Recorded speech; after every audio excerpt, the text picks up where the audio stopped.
Maybe? Do we have anything? Ah, there we go. So right down here is what we want to be focusing on. Here is very conventional padlock.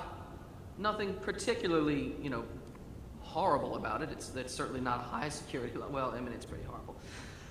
We beat up on Master a lot because while they can make the occasional decent product, and they're really doing some nice research now, they really are champions of the cheap lock that everyone buys right off the shelf. So this is my wrench tool. Simply insert it into the lock. Not a lot of tension needed. Notice I'm not wrenching this down with my hand. I'm just resting it in my hand. We have an assortment of pick tools here. I'm going to reach for a short hook. If I insert this into the lock, not a lot of movement needed. Very slight, subtle clicks, and I can feel it clicking. This lock is open.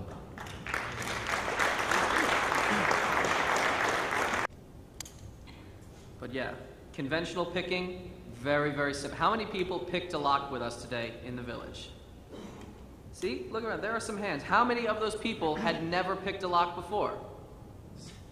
Almost all the same hands. It was not as hard as you thought it was, wasn't it? And wasn't it fun? It's really fun, and I encourage a lot of you to continue trying this with us. Yeah, come right after, and if not, tomorrow. All right, can we click ahead again? Let's talk about some more bad security. How many people have ever seen a lock like this? Yep, show of hands, good. These locks are everywhere in the United States, at least where we're from. Do you have these locks a lot in Europe or in Asia? Or do you have something better? Hopefully you have something better. I will tell you why. These locks provide no real security. What we like to say is that if you're using one of these to secure your belongings, you're essentially doing this. You're essentially saying, please don't touch my things. This lock right here, if all goes well, I would like to open for you with a beer can. Shall we try this? You on camera? All right. This is simple aluminum metal, and I'm going to cut it a bit. This is almost like Target style. Yeah. And I'm going to take a strip about, I'll say, 2 centimeters by 5 centimeters. We like to say about 1 inch by maybe 2.5 inches. And with a couple of special cuts,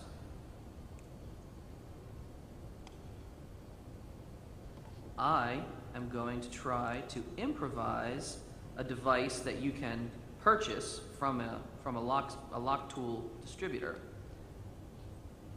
Why purchase when you can make your own? So here we have our little piece of metal. I'm just going to fold it up and shape it into the right size. It's a real quick and dirty job. It's a real ugly kind of a hack here, but hopefully, here's our lock, which is locked. Now there's a very good chance this won't work because these are pretty beat up, these locks. But let's see if we can get some satisfaction here.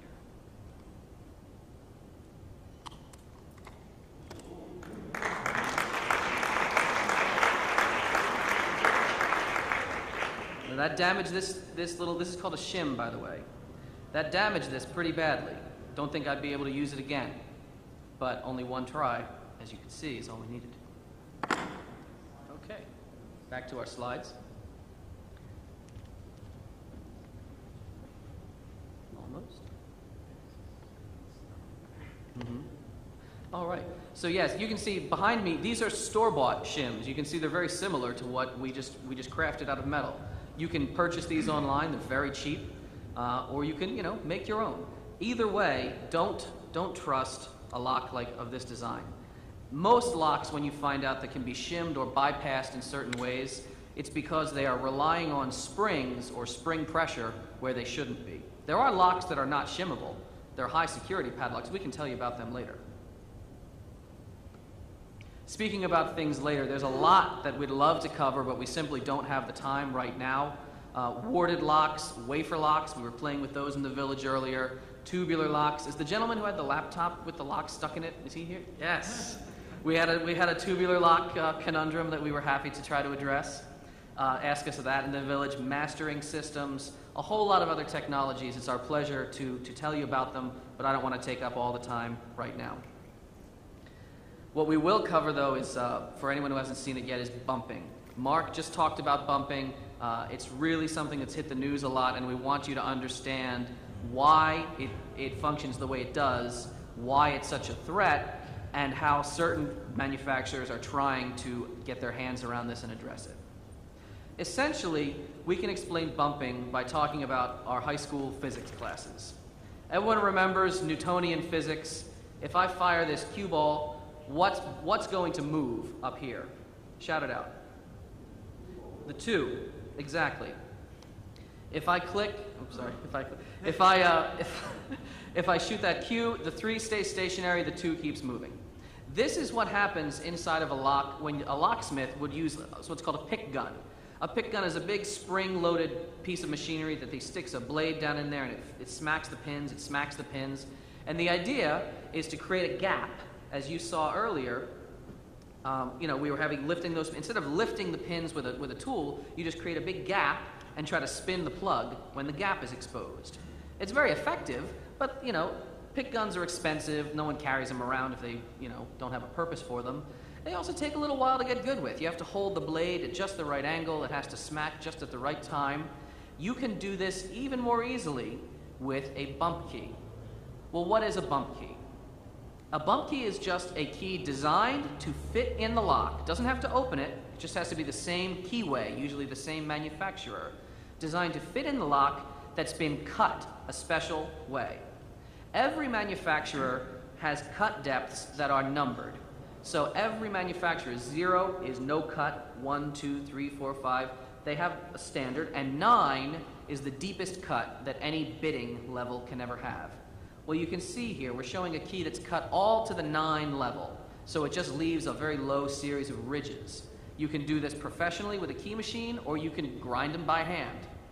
Either way, if you stick that in the lock and then whack on it, this is the bump.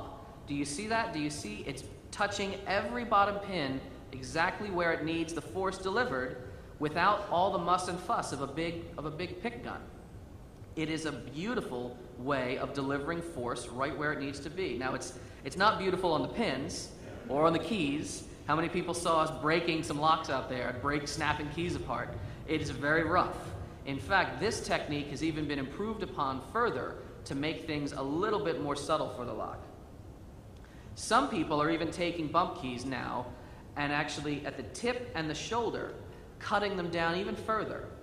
They're trimming off about 0.5 millimeter of material from the key.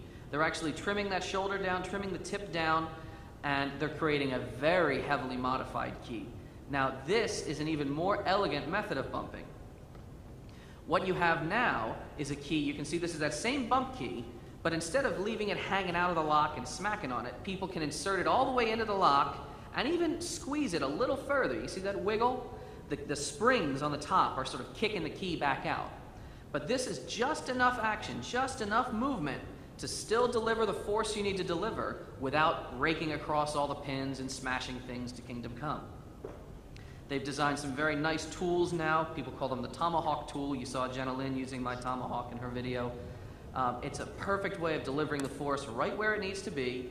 Bang, smacks that lock open. We'd love to try that on camera for you. How many people tried this for the first time in the Lockpick Village? And you got it to work, right? Wasn't it amazingly easy once you got it to work? Here's a key. I wonder if we can we see that? See that ridge structure? This is essentially the cheapest, kind of crummy lock that is designed in our country. It's made by a company called Kwikset. Here it is in the lock. You can even see it kind of springs into the lock, springs out a little bit. Here's our tomahawk, and if we're lucky, there we go. This lock is now.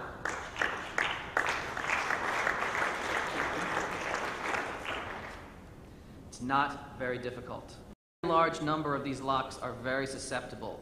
It's also, as we said, it's very unsophisticated. If an 11 or 12-year-old is doing this, that's not a person with specialized skill and training. That's something you really have to be concerned about. Another factor, it's very hard to track bumping. While you've seen, if you've been over there firsthand, you've seen the abuse these locks can take. They definitely can show wear and tear, but if you can bump a lock with 1 or 2 hits, you're not going to leave a lot of forensic evidence on that lock. If something is picked open, the key will actually, the pick tools will actually leave microscopic scratches in places that a key could never get. So a forensic scientist can actually go in later and say, well, look, obviously we've disassembled this, we're looking in with a scope. This lock had something stuck in it that should not have been there. There's something amiss. A bump key, because it is a key, really does not touch the lock in a lot of improper ways. It doesn't actually leave scrapes and scratches where a key would not normally reach. So we think that there have been many cases possibly where locks could have been bumped open, but maybe an underwriter or an insurer has said, well, look, there's no evidence. We just assume you didn't properly control your keys. Maybe that was somebody who had a duplicate and you didn't know about it, or we're not going to pay this insurance claim. So again, very severe for a lot of reasons. How can we come up with some countermeasures? Well, some vendors and some really good thinkers have put their heads to this, and there's a few tactics that are coming out now that we have some degree of promise, we think. Still with me? All right. First of all, there's trap pinning. Trap pins work, as you can sort of see here. It's a conventional pin stack, but on either side, very high spring pressure, very high, jagged shaped pins are loaded in special chambers.